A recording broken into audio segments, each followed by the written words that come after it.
Good day, folks. This is Greg Judy at Green Pastures Farm. We've got mushrooms. Man, they're starting to crank.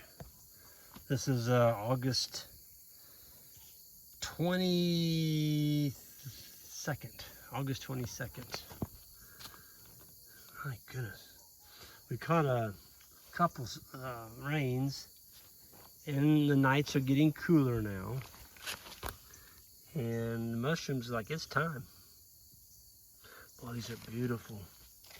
I mean, pull one off there. Look at that. Look how clean they are underneath. These are shiitakes.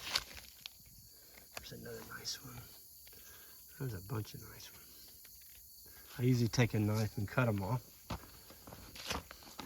Jan went to get another bucket because we're going to have there's a big one down there. Beautiful. Man, can't find them like that in the store.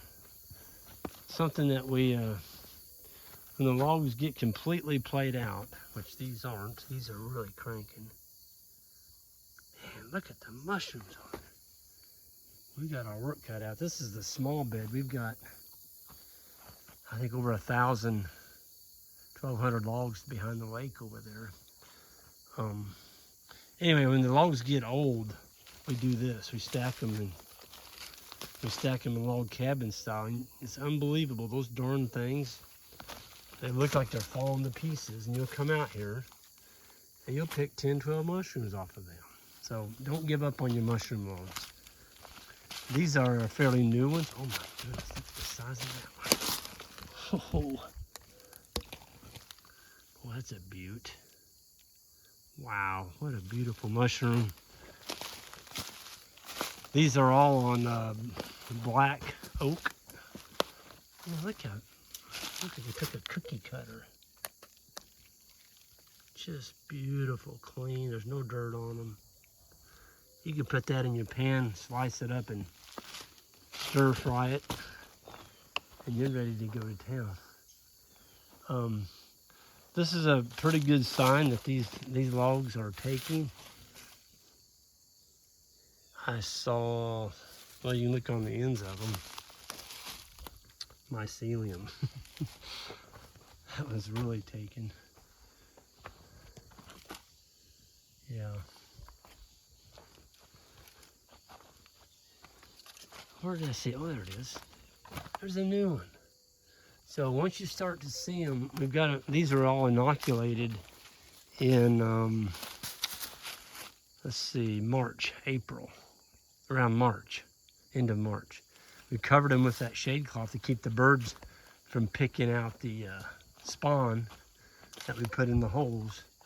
But these are all going to be ready to sit up here probably in the next 2 weeks.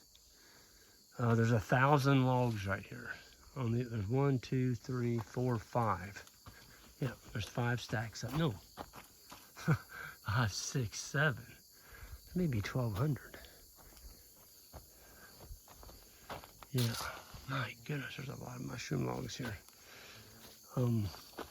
But we've got a ton of mushrooms coming on. So you don't want to cut them, we don't like cutting them when they're this size. Not when they're going to grow to that size.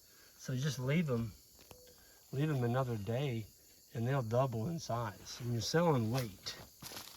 And so you might as well let them express themselves. My goodness, look at all the mushrooms. They're just absolutely lousy in here. There's a nice one right there. Clean.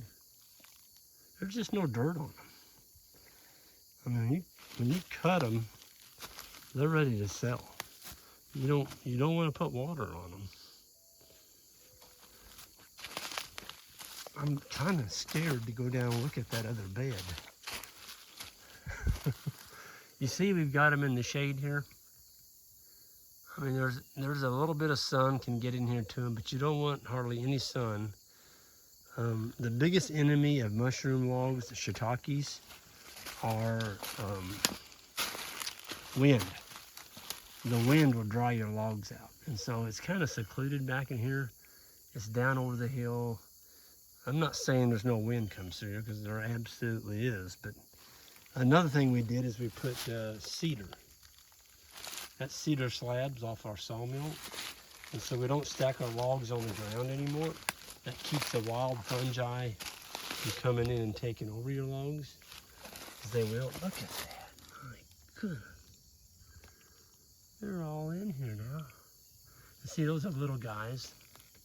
But they'll grow to that size in one day. They'll go from that to that in one day. So Jan and I have got our work cut out for us tomorrow. Man, oh man. That's the thing about mushrooms. When they're ready and they don't wait on anybody. They really don't. Now see right here, they're getting a little bit of sunlight. That little bit of sunlight there is not hurting them though. Because see, it's just going down in the west there, and it's not going to be affecting them for very long. Now you get on over here,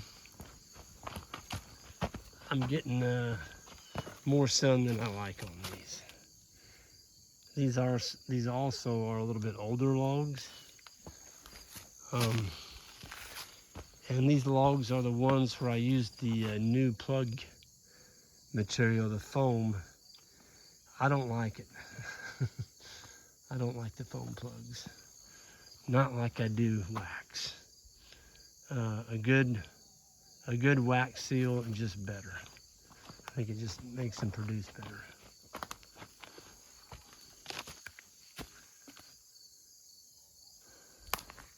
These down here, these are all wax sealed over here. And they're cranking. Some of those logs must have 10 to 15 mushrooms. They'll spawn about 3 times a year. We can count the ones on this one. See, there's 1, 2, 3, 4, 5, 6, 7, 8, 9, 10, 11, 12, 13, 14, 15, 16, 17, 18, 19, 20, 22. There's 22 mushrooms on that one log. If we leave those another day, they're gonna double in size. There's a couple pounds of mushrooms just on that one log. So, yeah, this is all stuff that we did from our civil pasture. The boys and I last winter cleared out a big area over on our lifetime lease, and this is the tops. So this would have been the top material out of the trees. Actually, these stacks over here, I'm sorry. Same thing, they're all black oak. I like black oak because the bark is smoother.